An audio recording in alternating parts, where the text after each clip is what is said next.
Needle injection ने रोगीर मृत्यु। अटक एलआईजीजी हॉस्पिटल घटी एक घटना। रोगी मृत्यु को नहीं हॉस्पिटल परिसर में उत्तेजना सहित कटक सीआरआई थानार द्वारस्थ हेले रोगीर बापा। सेपटे रोगी मृत्यु को नहीं संपूर्ण और सठिक कागजपत्र देखाई पारना हॉस्पिटल कर्तृपक्ष। अधिक परिमाण में निस्तेजक देवा जो एभली घटना घटी बोली मृतकों बापा अभियोग आनिछंती। मृतक जनक हेउछंती बालेश्वर जिलार खैरा थाना अंतर्गत प्रहराजपुर ग्रामर मनोरंजन साहू। से अगस्ट 8 तारिख दिन दाखल होई सेप्टेम्बर 2 तारिख दिन ऑपरेशन होइथिले। सेप्टेम्बर 3 तारिख दिन डाक्तर तांको मृत्यु घोषणा करथिले। तेबे सेपटे जदि देखिबा हॉस्पिटल टीर फायर सेफ्टी अवधि मध्य नाही। एही 3 ताला विशिष्ट हॉस्पिटल गुड़िक जिला स्वास्थ्य विभाग किभली भाबे अनुमति देउछंती ताहा बड़ आश्चर्य कथा।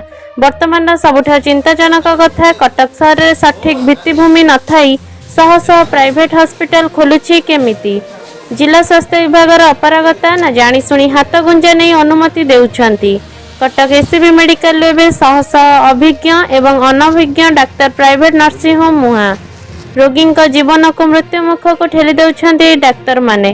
तेबे गतकाली बालेश्वर जिलार एक हानिया रोगी कटक नुआ बजार स्थित एलआईजीजी हॉस्पिटल को ऑपरेशन लगी आसीथिले। सेठारे डाक्तर तांको ऑपरेशन करिया पूर्व सठिक और संपूर्ण पद्धति अनुसार आवश्यक परीक्षा मान न करी ऑपरेशन करथिले। रोगी परिवार वर्ग अभियोग अनुसार तांको निस्तेजक परिमाण अधिक दे देथिबारु ऑपरेशन परे तांकर छाती रे प्रबल जंत्रणा होइथिला एवं हार्ट फेल्युअर होइगला फल से मृत्युवरण करथिले। डाक्तरंकर एभली अवहेला पई तांकर मृत्यु घटिछि बोली परिवार लोके सीआरआई थाना रे लिखित अभियोग करछंती। सेपटे सीआरआई थाना प्रथम एक अपमृत्यु मामला रुजु करी घटनार अधिक तदंत जारी रखिछंती।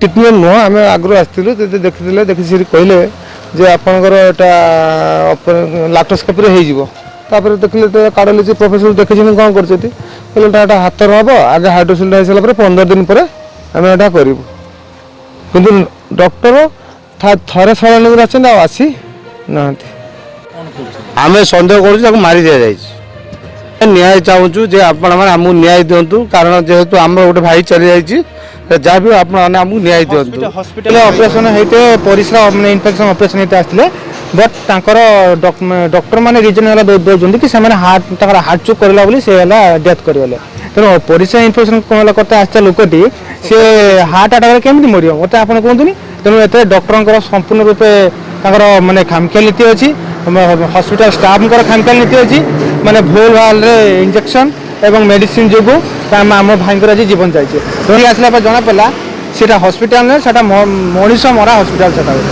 भल थे आम सहित कंटाक्ट करूँ तापर जे 12टा बेलू आम मेसेज है डेथ हो गले आम आसिक पहुँचिकी थाना जाकि एफआईआर देलु एफआईआर पर सारे आसिले चलतु देखा पेसेंटर अवस्था कौन आसला आम बाहर छिड़ा होइथिलु आमर सांबादिक भाई मैंने गले कौन डॉक्टर सहित कौन साक्षात करे तापर आम बाहर छिड़ा होइछु ना जो मैंने सब बाहर छिड़ा होइछन्ति 20 जन ना मु लेडी डॉक्टर ना कौन करें सी आमको जानवे सी भिडियो कले मु भी भिडियो कर रखी से जो भाई भाषा कथबार्ता कर तो डाकी प्रथम सांबादिक मानू कहते कि तुम न्यूज कर ना बोली तेणु यह खाली आम शुणा पाइलु ना सेमती किसी ना आम तो से डॉक्टर ना कम्प्लेन देचु थाना।